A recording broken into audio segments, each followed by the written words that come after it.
Si Enzi nangis Boy dia, terharu. Makanya. Itu lagunya tuh lumayan aku juga sih. Loh, lu Ya gimana sih? Boy. Viral lagu curhatan Natasha Rizky ke Desta. Lagu Setengah Hati yang dinyanyikan oleh Enzi Storia itu kini mendadak viral lagi setelah potongan video Natasha Rizky menyanyikan lagu tersebut dengan sepenuh hati.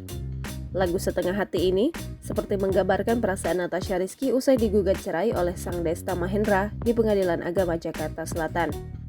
Lagu Setengah Hati milik Enzi Storia ini rilis 1 tahun lalu di YouTube Enzi Storia yang telah ditonton 2 juta kali.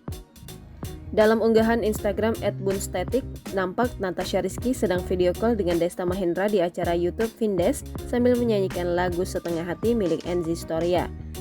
Si Enzi nangis Boy dia, terharu.